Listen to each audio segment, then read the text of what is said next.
My mom was 30 when she had my youngest sister. It was rough on her since she'd already had 4 other kids. She was never all that healthy, and doctors told her that having another baby would kill her. So my dad got a vasectomy. They were done, they had their family, and they spent the next 14 years raising them. Then my mom started feeling not so good. They had just had their first grandchild, but within a month she knew what was wrong. And what was wrong was me. Opportunist that I've always been, I took my very first opportunity when I jumped that gap and got to the egg anyway. But at 30, she'd been told she wouldn't survive another pregnancy. Now she was 44 and in even worse health. She couldn't keep food down at all, and for a couple of months she and I lived on tea and toast because that was all she could eat. Meanwhile, she went to see her doctor. He told her she couldn't possibly be pregnant and was actually kind of rude about it. By this time my mom could feel movement, so there was no doubt. But the doctor wouldn't even believe his own eyes, so he insisted she had a gallstone. That had to be what it was. It couldn't be a baby, it must be a gallstone, and he even looked it up. Gallstones do not turn into babies. In desperation, she changed doctors. They later found out that other guy was most likely drunk when he was talking to her because he was drunk most of the time.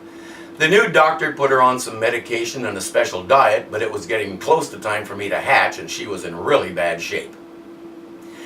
It was 1953, and the common practice was for the father to pace around in a waiting room and chain smoke, and that's what my dad did. Fortunately, he was really good at both at the time. Then the mother would be taken to the delivery room, drugged unconscious, and the doctors and nurses would monitor the birth, eventually using forceps to yank the baby the last part of the way out. That was standard operating procedure, and it's more or less what they did. But before they went in, a couple of consulting doctors asked her main doctor, "Which one are you going to save, the mother or the baby? Because you can't save both. One of them is going to die." My mother was the most selfless person I ever knew, and of course she said, "Save the baby, I've had a good life and it should get a turn," and all that. My dad said, "Save her, she has 4 other kids at home who need their mother." Her soft-spoken little doctor shushed everybody and said, "Nobody's dying today, let's go." I was so undernourished when I came out that when my mom saw me for the first time, she said I looked like a picked chicken.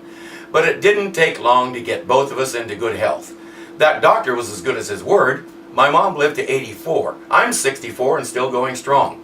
And growing up, I always had a lot of fun explaining to other kids that I had a nephew who was older than I was.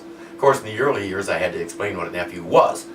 But the best part, that doctor was our family doctor for the rest of his life, and for the rest of his life, he called me his little gallstone. Thanks for watching.